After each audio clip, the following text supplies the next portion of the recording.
มาโอเคพี่น้องทักทายสบายดีเนาะสบายดีและสวัสดีกันย่ำบายๆแล้วพี่น้องเด้อบัสกุสุขคนเอาทักทายสบายดีกันกับช่องบอลลี่สายบุญเนาะเอาบอลลี่พี่น้องเลยมาอัปเดตอาการของแม่พี่น้องเบิ่งก่อนเนาะมือวันที่4แล้วมื้อนี้ก็ได้เป็นแนวใดในอาการเพิ่นเนาะก็มาเยี่ยมตลอดแหละวอลลี่ก็จะบ่ได้ถ่ายคลิปถ่ายหยังเนาะมื้อนี้ก็สิมาอัปเดตให้พี่ให้น้องเบิ่งก่อนอาการเพิ่นเป็นแนวใดจังใดเนาะมาเบิ่งก่อนพี่น้องยังบ่ได้ถ่ายคลิปมื้อ2มื้อแล้วบ่วอลลี่ก็ให้พี่ให้น้องเบิ่งถ่ายคลิปในตู้เนาะออกมายังน่ะลูกเป็นของลิ้นแล้วบัดนี้สบายดีก่อนบายดีกันบายดีป้าลุงก่อนห้องน้องมาลิ้นนะมันฮ้อนนะลูกลิ้นสลิ้นเด้อซะเด้อลิ้นเด้อลิ้นอยู่นี่เด้อลิ้นจะลิ้นได้จะดื้อเด้อห้องเจนนี่มาลิ้นมาเยี่ยมเมย์ก่อนพี่น้องนะ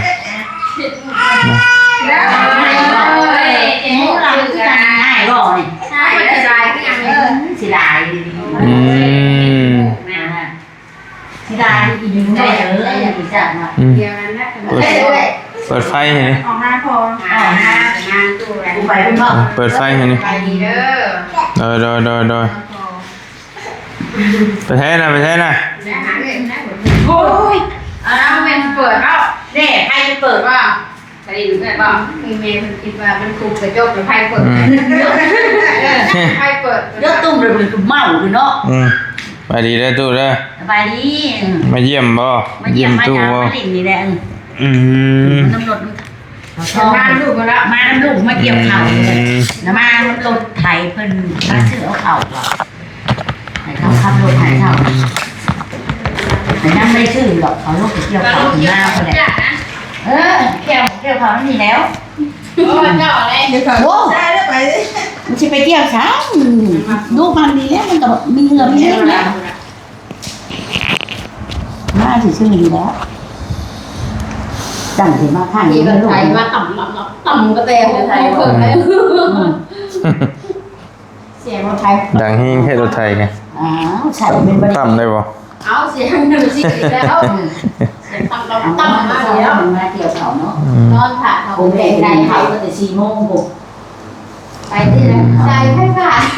ไปต่อแล้วกับเมื่อใจไม่ขาดขาดได้มา2 มื้อนั่งลงนี่ซะเป็นจังได๋นี่สวัสดีมาเที่ยวบ่น่าเป็นลงหิมโขงกันเที่ยวบุญชงเฮือกันลืมบุญชงเฮือแล้วชงเฮือเลยจัดผ้านี้ชุดชายเนาะผ้าชุดชายจะเซลอยู่พูดอุ้ยไปนะไอ้ผ้าตู้ที่ไม่ชุดเลยว่าไม่ไปก็ไปไปบ่เนี่ยเนาะไปน้ำไปตะวันที่บาร์บีคิวเนาะที่ประตูอันเป็นไตแซ่บมันชื่ออันว่าบาร์บีคิวมาโรงเรียนว่าหลานก็ได้ไปจักเชื่อเลยก็ได้ไปไหนไปเนาะคือพี่แม่มันน่ะไปนั่นเนาะกับตะเผาแล้วเด้ไปต้องถ้าไปต้องไปยังไปเฮ็ดเชื่อมีล่อเข็นยู่ใช่ไปเที่ยวเขาจะเที่ยวพุ่มอยู่ดีไม่แห้งเลยเนาะว่าเลยจะไปเด้คุณจะไปดีกว่าเงินค่าแต่ยังไม่มีเงินได้แล้วซื้อได้แล้ววันทานมันเช่งเพลงไงมือยันวันจันทร์ให้กลมเลือดเจ้าจัดแต่หึงแล้วทานมันในวันที่แต่ยังไม่ได้ไปงามเด้หลานสาวพี่เด้แห้งทำเรื่องระบาดหนูหลานสาวพี่เด้เบิ่นๆเด้อไปหาตู้ไปหาตู้ไปลูกไหมสบายดีด้วยสบายดีนั่นใส่ชุดยายลูกคือแผลคือมันนี่ได้กับคือแม่ตัวน่ะคือแม่โอ้จังเลยโตมาไม่เจ้าได้เนาะนี่คือแม่นะมันก็แม่มันมาได้กันมันจะมีบ้างมันใกล้กับแม่มันนะนี่กับพ่อนี่กะกับพ่อมันเราคือมีผ่านมือกันเนาะคืออะไรคือพ่อมากเลย มาเลย นี่ล่ะคือทั้งลมมัน ขี้มูกมาแล้วเช็ดแน่ มาจะตัวน่ะ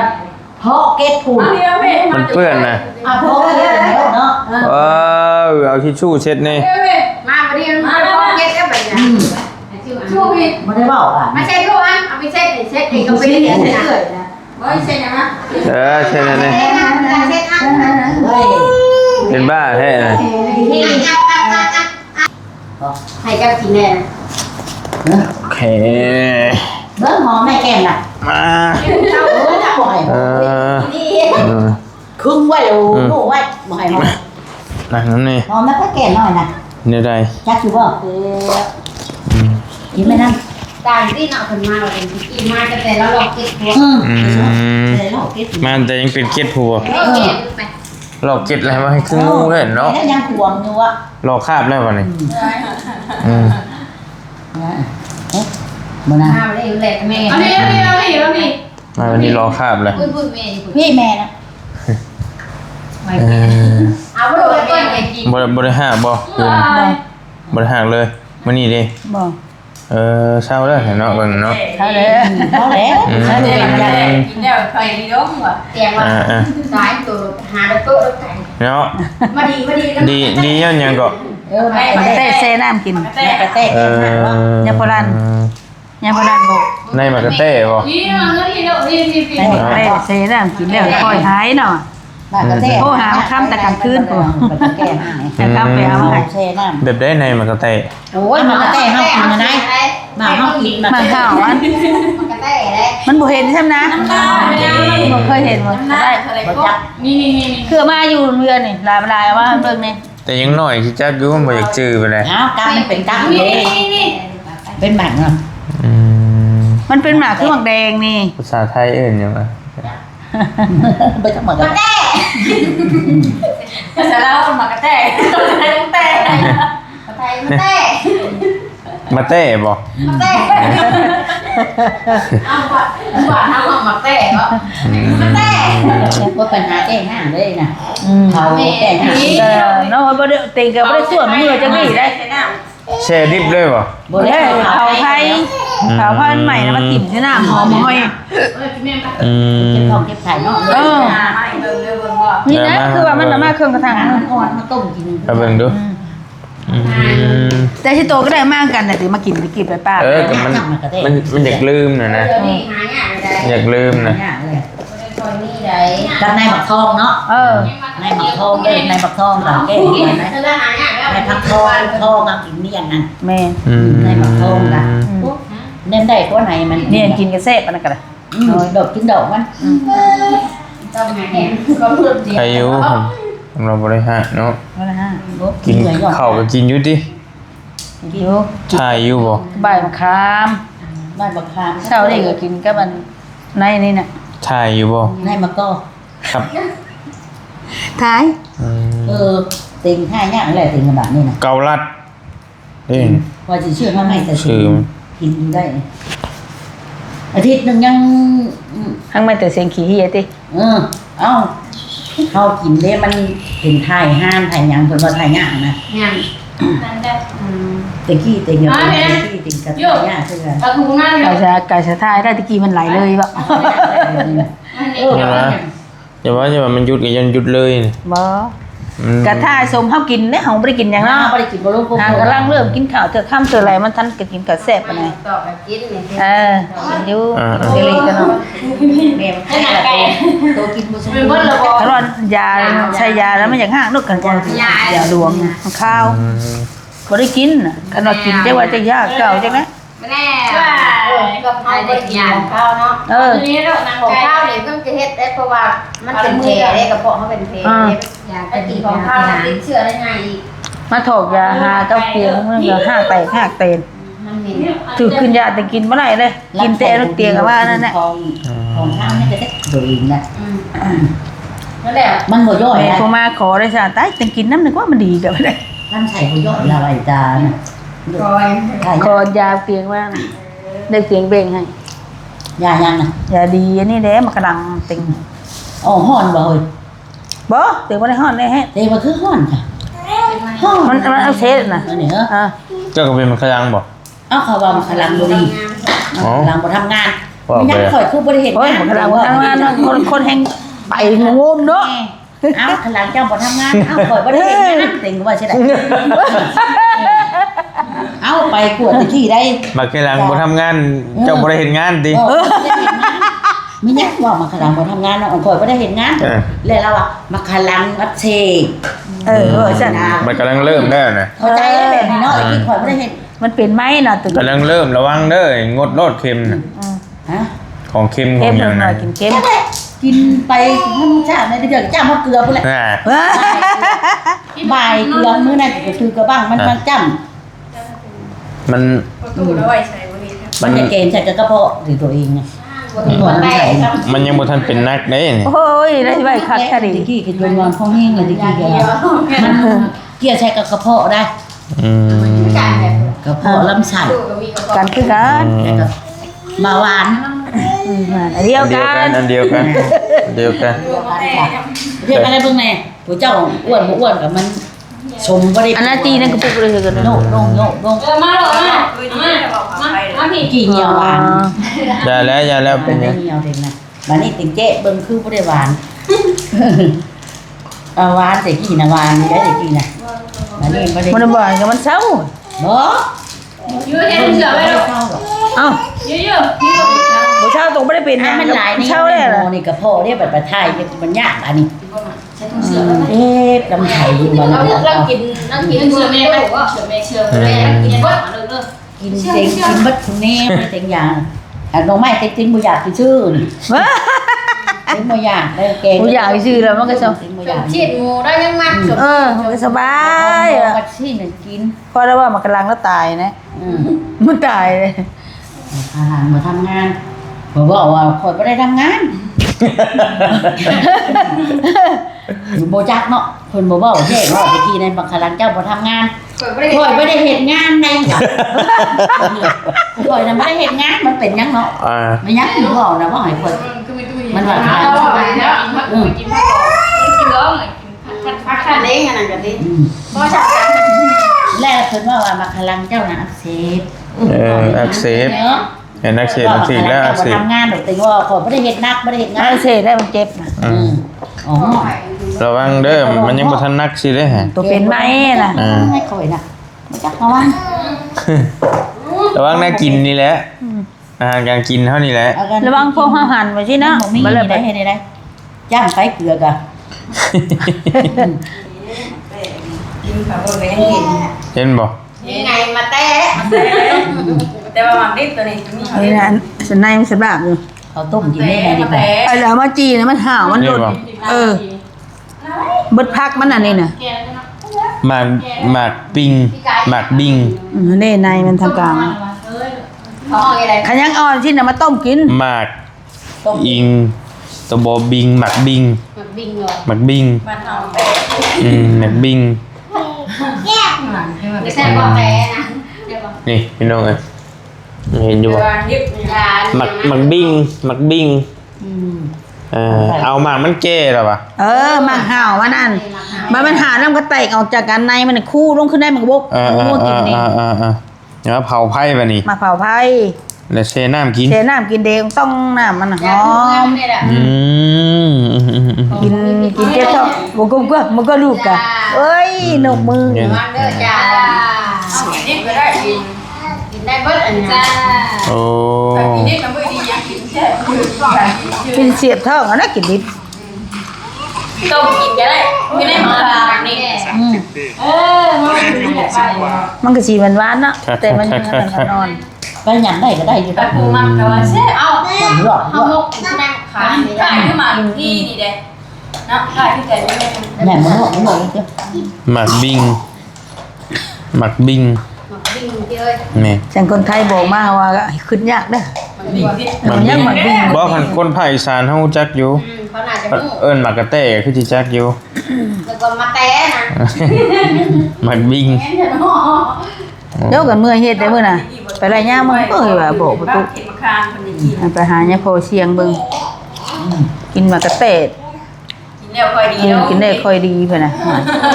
คนหาเลยกินมากระเตะนอกตู้ตะกี้เจ้ามีแต่5กับ5 ตัวใบระยามได้นะ กินลงไปก็บ่ได้5เลยได้แล้วก็แล้วเช้า5อันนึงก็ยาเลยเนาะ อยู่อันแนวแก้มันน่ะบ่ ได้มาเตะเดี๋ยวไปเดี๋ยวนะ ธรรมชาติเด้ แต่ ธรรมชาติรักษาธรรม ยก ชาติ ไปด้วยได้ดีแล้วกูค้นหาค่ำให้มันออกไปเอากลางคืน มันบริหารงานเนาะโอ้โหอยู่ว่ามีอยู่นี่มัน มันก็มาส่งกลางคืนนะ สาวมีบ่ล่ะบ่ได้ดอกสอน เปิดจักสวมติ แม่มันก่อนนะหลายเด้ต้นใหญ่พี่น้องพี่มานอนนี่ จะถูกว่ากันเศร้าหายสินมฮ้อนๆเนี่ยพอ ไปในมันน่ะของยา ลั่นว่ะ มีเดี๋ยวจะออกแน่ๆเป็นเบี้ยได้นั่น เอาเก็บไว้แนว ต้นน้อยกับมีต้นใหญ่กับมี เดี๋ยวพ่อ มันรักษาอาการท้อง งานยาก ขายมาแต่ แต่ข้าวเดียว จุก แต่ ท้ ข้าว อง เดียวลูกก็ยังน้อยก็ นี่ปัญหาเนี่ย ก็เคยจีให้ลูกกินอยู่ตัวก็ลืมเนาะมันเพื่อนมันว่าใช่ กินดิ ทำได้บักทอง ก็แช่ให้กินให้มันเย็นท้องเด้ พกปันทอง พวกทองเขาเนียนกินนะพวกทองน่ะดอกมัน หา น่ะ หาได้อันพกดองแดง มันไม่อยากเป็นอาดได้นั่นน่ะน้อยน้เชื่อได้หนังแต่หากิน มันเป็นน้ำเราไหม โมเล่พวกทองกับพวกมันเป็น ได้เราหมักมัน เป็นน้ำให้ มันผมก็ห้องเนียนน่ะ เป็นน้ำแหละดอกนั่นทองหมอน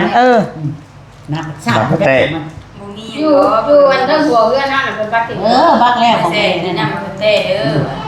อ อย่าลืมเด้อพี่น้องเด้อสรรพคุณเนาะ เอ้ย มันได้หนึ่งอ่ะ คิดว่าอยู่ไทยคือสิหาง่ายอยู่ดอก กินได้กา บริกี้ดอกอันเนาะ กินลงไปน้อยนึงเลยค่ะคือว่าขึ้นอยากดูได้เงินได้ไปรวบรอดมากูกินได้กว่าว่ะเมื่อกี้มันขึ้นอย่างมีแต่จะหักอย่างเดียว อย่าวิเศษเด้เนาะ อยากขึ้นเมืองว่า แต่ลองใช้เบิ่งบางคนมันถือก็มีบางคนบ่ถือก็มีแล้วแต่เนาะอันนี้ก็ จะอยู่เลย แล้วแต่ผู้ถือนะ ยาจังว่ายาละยอมเลย ไหนได้หรอแม่จัดจีนี่บอกไม่ได้ไอ้เดี๋ยวนี้นะ อันนั้นเด้นั่นยังอยู่บ่แบนนะอันนั้นน่ะ เดี๋ยวน้องบอกว่า แช่ไว้ จะ ใส่ พองไว้ตู้คืน เอาไปตู้ ไปเอามาให้นี่ เอาไปตู้นี้แม่บอกบอก เอาใส่เจาะมาให้เรากินนี่ มาแม่เจ้า แดง มา ซุปไก่ ชักแล้วจริงอ่ะสี่ห้าปัวกับปัวมัวละบ้านนึกบ่ให้จักละบ้านเต็มไม่จักนั่งได้เนาะ ครามเนหมูว่ามันพิษ ระวังแนวกินได้ตุระวังแนวกินเฮานะ แต่ว่าแล้วบ้างเพื่อนอยากมีฝาอันนั่นเลยแล้วก็ไม่อยู่ในกิน ระวังแนวกินเท่านี้นะแนว บัดติงน่ะ มันหมูว่ามันพิษตัว เดี๋ยวขอบใจลูกขอบใจ ว่านี่กับมังหอยชาลี่แล้วลูกเก็บมา2-3หมาไม่ได้กินกัน ถ้าเอาเจาะให้ นี่ หัวเป่าจะยิ้มละดึงดึงเนาะ ครับเอาอันนี้ให้เรากินพี่น้องเอ้ย ทิชชู่หนังเงินไหมทิชชู่มากิน เครื่องดื่มแบรนด์เนาะ ตาเป็นกระม่วงแต่ คุณจุดดัง ตามั่วบ่มันเบาหวานขึ้นตาจ้ะ จักแล้วมันมัว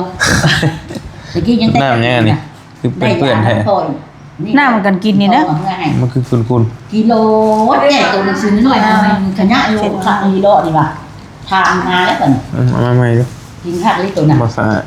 ตัวกล้องแดงๆนี่น้อยตะกี้เอาน้ำปล่อยพิมพ์มาเห็ดเห็นมาเห็นหน้าเต็มบ่เห็นนุ่งน่ะเต็มเบิ่งใกล้ๆสิเต็มก็บ่ได้ชื่อฮอดคนมันเป็น2คนเลย เอาป่ะ เพราะกินละจุกท้อง ได้ทองเมื่อกิโลให้ในตู้ที่เป็นอุ่นแจ้งนี่แหละมันบ่มี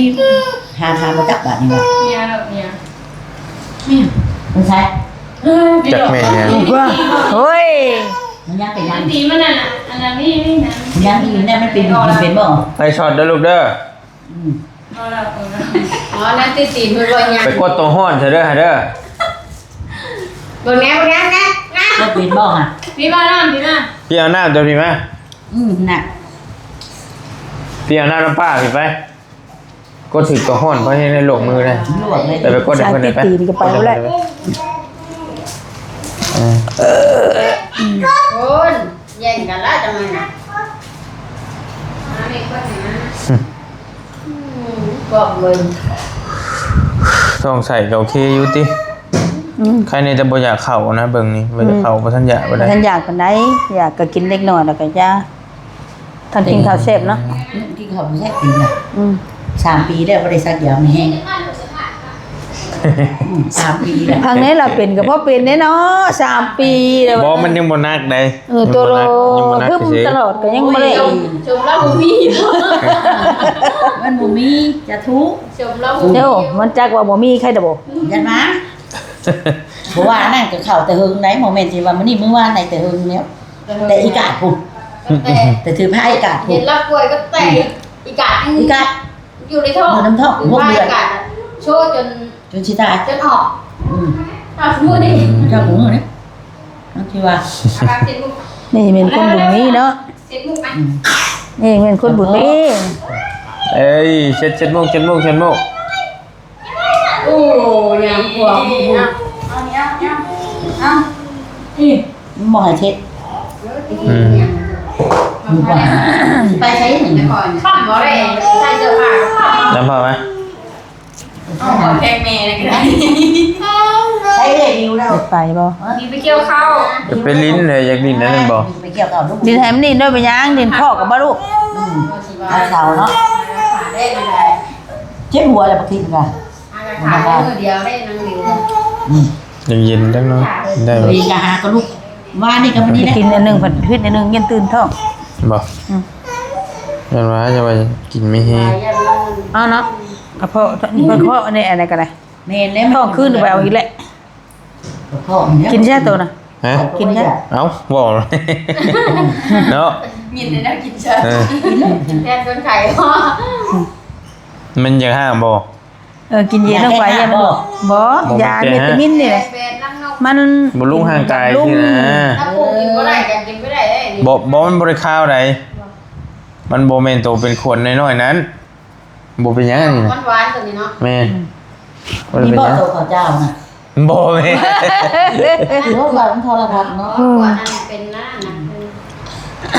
เป็นอันกองไม่น้อยแบนเป็นไม่น้อยนะ แม่นกันลังนกน่ะนี่น้อยน่ะข้าวน่ะ เป็นนั่งนก ข้าว ข้าวแต่ว่ามีแห้งกินไปน่ะ อืม มันจะเย็นเนาะ อยากกินกับ บอก ป้า ไปน้ำ อุ่ อุ่ น น ก่ ก่ อ อน น แล้วมันเป็นไปจันแล้ว เอาออกมาในตู้เด้ จะได้กอยยังกับเปิดทางมากินแล้ว เครื่องดื่มนะคือเอ็มร้อยเอ็มเล่เฮานี่นะแต่ว่ามันเป็นอีกแบบหนึงบำรุงร่างกายหมอเพิ่นก็ว่ากินอยู่เพิ่นว่าผู้เป็นหมอไงเพิ่นไม่เมื่อยกินแล้วมีแห้ง กับแบนชุบไก่นะตอนแรกกันคิดว่า จะบ่ข้าวกินหลายค่อยๆกินนะบ่ได้ข้าวหรอวะมันเป็น ไปค่าแล้ว เป็นกะว่า ห่อหมกผ้าว หอมน้ำข้าว มัน อืม เห็ดผมเนาะเพื่อแบบว่าเขาเมื่อยใช่ไหมแต่แกซื้อมาเอากินแบนชุบไก่นะก็เช็ดปากอ้วกแต่เลยแบบชีพ อย่าห้ากตัวนั้นน่ะ ถึงแป้งกูก็กินได้ด้วยไม่ได้แสบว่ะ ไม่ใช่ไหนคือบุกเกตนี่กันไม่ได้เช่าเลยนะอย่างเงี้ยมักกระแทกหมูหุ้มกันหันยังมักกระแทกหมูหุ้มเนี่ย ใช่เหมือนนี่กะเขาว่าจะกินตำหุ่งเฮ็ดแซวจังว่าให้เงินจักแล้วไปให้ประตูไปจง หมาเมือง ยังเขากินข้าวก้อนบ่เตียงออกไปอยู่เนาะ ก้อนก็แล้ว อยากเลย ปลากระป๋องกับ ปลากระบอกก็ตำหมูหุ้มน่ะ เป็นหน้าเตรียมเป็นหน้านะบ่เด่น เกี่ยวข้าวจ้างคนเกี่ยวข้าวติ ไปชม ที่ว่าจะได้2คนพุ่นน่ะฮอด9คนพุ่นมันน่ะกี่บ่ได้ รถทามาเกลียดอีกยังไร ตะกี้ว่า2 ตะกี้แห้งเต็กแล้วว่า โทรมาถามว่า แบบนี้แค่เหนื่อยนอนเหนื่อยช่วงหน้าว่าหันจี้ถามไปของมา บ้านก็จะมา เกี่ยวเขายังไม่ได้เกี่ยวเลย แต่ว่าข้าวบ่ทันได้แก้ปานใด บ่เกตบ่ตัวก็บ่ไปเด้ เดี๋ อ ยวแค่เดี๋ยวพอดีแล้วหากันมีให้เดียว มันบักบุญอันนี้ก็ยังมาบักเวทก็ยังมาบัดนี้โดดบ่เกตก็โทรบอกว่าเอื้อติงบอกว่าเล่าว่าเขาให้เดียวเราเอาแต่2คนมาน่ะ ติง15แม่ติงเมื่อไปชี้เขาเลยสิไปเกี่ยวเขา2คนนึงดอกว่ะบัดชื่ออีแขกเกี่ยวเขาจังมันใส่อีกอีแขกอีอ่างมีได้จักมันอ่านบ้านตัวเองเบิด ว่าจะพุ่นบนบ่ว่า เกี่ยวข้าว อีอ่างกับผัวแหละกับลูกแล้วก็อีแขกกับลูกสิได้มาได้บักกุลกับเกตบัดนี้บัดนี้จะแม่นไผเนี่ยมันฮอด9คนบัดนี้ เจ้าคนก็เป็นซิดทั้งแม่แป้งอ่ะนะ แม่แป้งก็มา อันยันโม่นั่นเลยแป้งจ้าจะยันอยู่นี่นะแป้ง พออีอ่างมันอยู่พี่เรมอนี่มันอยู่เฮือนยามพี่ สิแม่นเขาน่ะตำหุงกิน มันก็แบบว่าโทรเอาเอ้ยมันแบบว่ามาลูก เชียนหาคือกัดนั่นบ่ทำกันบ่ ว่าแค่หา สำกับดำบ่ ใช่หาบ่ ไผก็ยังมาร้ายเข่าไผก็ยังไม่ได้ชุบ แล้วมันสุกว่ะ เข่ากลางร้ายแล้วบนกันมันยังไม่ชุบก็เกี่ยงเนาะ เขาจะไม่เกลือเขา ใช่ว่าผู้บ่าวมาหาใช่ว่าผู้บ่าวมาหาใช่ มันเป็นชาทองนี่ คนละทองบ่ มาเดี๋ยว ทองได้บ่เลย จังแล้วบ่จัก คือเห็นบ่ คิดว่าจันนะ คือเห็นบ่เตียงว่ามาหาชาทองว่ะ จันถามแล้วอีกจันไงจันนี่จันด้วย จันชายใกล้นี่แหละจันนวลนี่นะ แต่ทองใหม่ๆบ่แล้วน่ะ แล้วว่าแม่ใหม่ลูกสองคนน่ะว่ะ หน้าน อนอยู่แต่หน้าดอกแล้วว่ะกันว่ากันน้อยยันเขาตัวซื้อนะ ตัวสามอนจักเนาะ อยู่สาวนะ เขานอนชิบกันเนาะ แต่เราจันนี่เราถ่ายหลายคนอยู่เนาะ ลูกชงวะเนี่ยเราไม่ลูกชงเนาะ เรามีคนเดียว เอาว่าสองคนนี่ สมอนะ เอาบอกวิกกับอีเนี่ยน่ะ โมเมนต์มอนเนี่ย เอออันนี้ก็เว้นผัวตายอ่ะอันนั้นก็ แม่ เนาะ ไทยเดียว เราชื่อ แต่ว่าอันจันนี่เนี่ยแม่นี่นึกว่าเราจันชาแนลนี่ เพิ่นมาหาผู้สาว พวกก็มาเตียงอยู่ชิโน่หันว่าข่อยจะไปหาชาทอง ว่าเขานี่แหละ เอ้ย ไทยวอนเพิ่นยังดูเฮ้ย บ่จักขึ้นหลัง บ่แม่นบ่ทองน้องบ่ผายบ่แม่นบ่ตอนนี้ เฮ้ยนะ เฮ้ย เสมอนะบ่ ชื่อบาชื่ออย่างแม่เราฝากจะ ข่อยจะซื้อของไปผ่าผู้สาวนี่เราข่อยจะนำไปให้ได้แล้ว น้องลูกน้อง จะใช้ได้เนาะ เบอร์สาวทองเด้อดิ หูท้องนี่ขึ้นมาเนี่ย เอาท้องนี่ก็ อ๋อทอง เจ้าเมนชาทองนี่อยู่จัง แม่นละว่าเลยเนาะ โอ้ น้ำจันเรากับเบิ่งนานกันบ่แม่น นี่เนี่ยเนี่ย เฮ้ย เตียงพี่เอาขึ้นดูแม่เล่า เอาขึ้นไปเบิ่ง เตียงให้เบิ่ง ให้เบิ้งขึ้นแบบว่านั่นคือเรา ตะทอง มาถามว่า แต่บ่ เตียง ซื้อ ว่า ทองเนาะ อันเขาให้เห็นว่าจะฮู้อันผู้สาวนะผู้สิไปหานะบอกว่าจักไปจักเนาะ บ่จักได้บ่เนาะ โอ้ ถามแล้วจะมาใช้ น้ำเทมันก็ได้บ่ ก็ได้นำมากระแท้ น่ามาแต่กินบ่ได้เพิ่นบ่แซ่ให้ซ้ำมัน เอ้าตัวนี้ น้ำ จั แซ่กาแฟนั่น อันตีตัวไปอยู่ชื่อๆคนลูกเอ้ย เบิดกันเอ้า เอ้า อยู่ชื่อยังมาหาไม่ตู่แล้วกันบอกนั่งว่าเอ๊ะอยู่หั่นแล้ว เดี๋ยวมันคง ลองนอนจะเป็นยังเป็นไข่ นอนลูกอ่ะพ่อของหลาน มองหล่ะมองดูหมอว่าหมอไปลงไปแปมว่า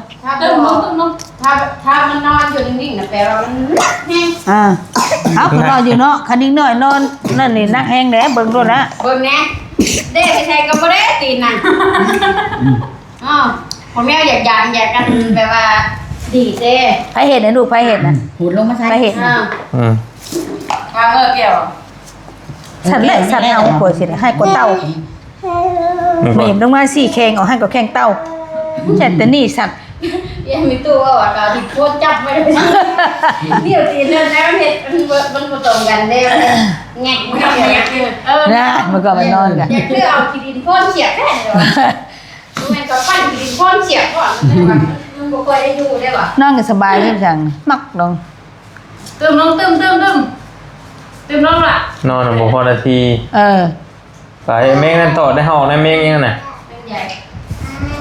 สิได้เพิ่นว่าว่านะเจ้าน่ะคือน้อยแท้น้อยนี่จะไปสั่งกับครบบ่ดีว่าสิเลยจะนี่มันเนี่ยข่อยมีเบิดเลยตีมือข่อยก็มี พี่ให้แตกแก่น้อยแตกจ้ะ น้อยแล้วจังว่ามาเห็นแต่น้อยยังว่า น้อยแตก หากระตุ้นเก็บบ่อยู่ เป็นทั้งทุกคนนะ จาได้เท่ากับตีผู้ดังน่ะ ทำได้มากคุณตุ้พูดตุ้พูดกูก็บิวบ่บิวมักไงฉันมืออีมิว ร้อยบ่ เฮาเราเคินสั่งเฮาเราไปเห็นมักไงเราอ่ะ แชร์ไว้บัดนี้ ก็เรียกขี้ไล่ออกมางามอยู่นอกว่า แม่ ได้ แล้ว การเที่ยดิ ขี้ไล่อยู่ในนะเจนี่มันท่านนี่นั่นคักก็ผิวมัน นอกคนนี้นะ ดียุ่งมาใหญ่อยู่นอกแน่นอน เอาใหญ่อยู่นอกก็ได้คน อืม มัน จนที่ยังใจมันน้อยทำไรแล้ว นี่น้อย ไปมิ้งใหญ่ น้อยกว่าบิวอีกติ โอ้ยกายสะกลัว กายจะกลัวได้ป่ะเนาะ ตุ่ม ทีวีมันก็ได้ธรรมดา กิน วะ เทแพ้วซื่อๆเนาะน้อยนึงว่า คิดเบิ่งไปเผาอันนั้นมันเช็ดอีกแล้ว กินไม่ให้หมากเลยนะ บ่ ก็ ว่า ขาด ขอเราเด้ฮู้จักเด้อนะ เดี๋ยวจะกินอยู่บ่อน กิน แอปเปิ้ล กินอยู่ ก็มี จักได้มึงนึงเอาสิเฮ็ด ผลไม้รากไม้อยู่ห่างกาย กินนิดนึงก็นี่กินได้มันสุกย้ำท้องโพด ลายแบบ เพิ่นก็ว่าให้กินเบิดได้ทุกอย่างหมากไม้หากินเท่าน้อยอันน้อย อย่างละน้อย มันบ่คือหยังคักก็สิว่าเด้อก็พอมันก็สิจ่ายดีเนาะ อ้าวเต็งก็กระเพาะนั่นเพิ่นใช้ยาเบิดไตร ข้าวกิน นะ บ่ได้ยังกินบ่ได้น้ำก็กินบ่ได้ ว่าขี้ไหลบางนึงก็กระเพาะได้เต็งก็ บ่เกตมันให้จนใช้รถบกซี่บ่เกตอ่ะแบบว่ามันหันใจแน่นไม่ได้แบบว่ากระเพาะเส้นประสาทเห็นนะ อืม กระเพาะเส้นประสาท คิดลายก็เป็นกระเพาะเครียด เป็นกระเพาะคือกัน บ่ได้ขึ้นแบบมันว่ามันขึ้นแบบมันขึ้นมันเป็นบ่ได้ กระเพาะเช่นได้เต็งก็ จองให้ประสาท ถ้า เลย ขั้นกระเพาะขึ้นนี่มันเจ็บไปเบิด ทั่วกระโตตินะทั่วกระโตเต็งกินไปรู้สึกยาเต็งว่าจนเต็งเจ็บกระโตจะเป็นไข้นะ ปวดแข้งปวดขากระปวด ปวดเลยดีโลได้ ขั้นกระเพาะลงแล้วก็บ่เจ็บ แดดปากเขาดีโลได้นอนกันกินยายาไปกินยาดิบลงแต่ก็กินมันปวดเลยเนี่ยเขา มันแค่เราว่ากินยาประโลงไล่กันเราบ่ได้กินเติงเลย ยานั่นแหละมันสิแพ้ไต มันแพ้ตายเลยกินแต่ยาดิบลงนะ เออ มันนี้ เราได้ไปทุกที่เรื่องเกี่ยวกับมันเป็นกับดาบอยู่เนาะเรื่องเกี่ยวกับเนาะกระเพาะกับที่ว่าว่าเป็นกับดาบมันก็ลุ่งใส่กันเจ็บลุ่งใส่เขาเขาลังใส่คุณในนี่นะ บ่กินมันบ่เศร้าเนาะเฮ็ดอะไร กินแบบยอดเย็นหัวกันหัวนี่ได้หัวกัน ตัวอยู่ใกล้กับอันตะเชงกันเฮามาตะเชงก็ต้มกิน เรียกว่าจะเอาทำไมตัวเชงเนี่ยถึงไทย เพราะว่าดีแท้ แล้วเราอยู่นาผม ดีกระเพาะอ้าวไก่บ่นานนะ อาทิตย์หนึ่งคือกูกินรู้สู่เขาเดือกับเบิร์ดชำกับปั้นกับปิ้งนี่ว่ะที่จะกินก็เกลือกับเบิร์ดรู้ชำให้เป็ดไข่ไก่ตีมูสิแหละอ่ะคือปวดท้ายเป็นยังว่ะ อันเป็นลำไส้ตัวเพาะ ทำใส่บดีเนาะ ใส่บ่ดี กับบดย่อยให้ได้ กล้วยสุกให้กินได้บ่แม่นมะกล้วยมะฮุ่งสุก บางห้องชุบ กล้วยสุกก็กินพิษกระเพาะ บ่แม่นมะฮุ่งสุกก็ พิษได้เออ ซอยย่อยอาหารได้อยู่ครับทาย ชุบคือร้านนี้กับเผาเนี่ยบูคือ นี่ผิดอีกติ กินไปเอ๊ะ ซื้อว่าของสุกท่านหมอว่าน่ะพิษเบิดกระเพาะ ผิดอีก หุงสุกกล้วยสุกมะม่วงสุก ขึ้นตำมานี่เนี่ยบูคือด้วยแหละตัวกัน อืม พี่จูกันตื้อกินไปนะ คันแบบว่ามีเมตามินน่ะมีเมตามินมันหักพิษกระเพาะเจ้า กินบางห้องชุบกับเข่าบางห้องเงินทองแหลมผ่านกับเข่าอ่ะ ซะพี่น้องมีแต่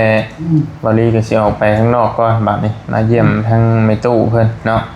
อาการก็โอเคขึ้นหลายอยู่พี่น้องนอนรับบัดคืนคืนนึงก็ติ นับมาแล้วถ้าหาโมงเช้าก็ได้ มีแต่ตะกี้ยังว่าค่าตัวเราอยากหักนี่แหละกับไตนี่แหละพี่น้องก็พยายามหาแนวกินมาให้ ไตก็กินยา2เม็ดได้นะคือไข้เนี่ย บำรุงไตบำรุงอย่างไปแนวอื่นก็ธรรมดาอยู่ ห่อนะเต็ง อื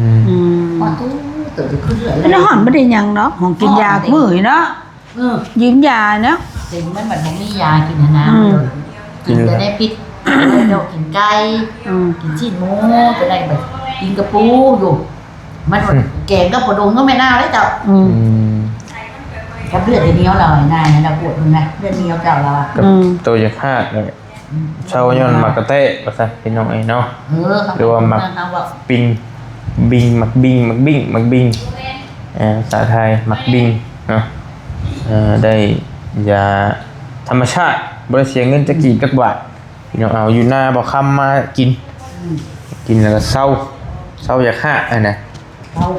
เศร้าสรรพคุณมันบ่ฮู้ว่ามีหยังนี่ต้องได้เข้าไปเบิ่งก่อนก็ธรรมชาติก็บ่มีหยังดอกบ่น่าสิมีพิษมีภัยดอกเพราะว่ามันเป็นธรรมชาติต้นไม้ธรรมชาติเกิดธรรมชาติคือสิหาอยู่ป่าอยู่ดอนก็หลายบ่แล้วแต่บ่ โอ้ยบ่อึด บ่บ่ อึดมากระเตะ ไข้กว่าหมักท้องเนาะท้องแบบนี้หมักท้องอย่างเงี้ย อยากไปแล้วบ่ลูก ไปสายอยู่ดีมีเฮงเด้อพี่น้องเนาะผมขอบใจหลายๆที่ ไปดี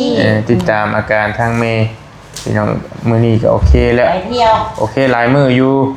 โอเคมาหลายมื้อแล้วแหละ ได้เงินเด้ไปเที่ยว เออ พวกหลานลงมีตัว จังเอาผัวนะแม่ทองเอ้ยพอได้เงินให้แม่ เขาได้ไป กล้ เที่ อง ยว ให้นี่ เอ้าเราจะได้เงินไปเที่ยว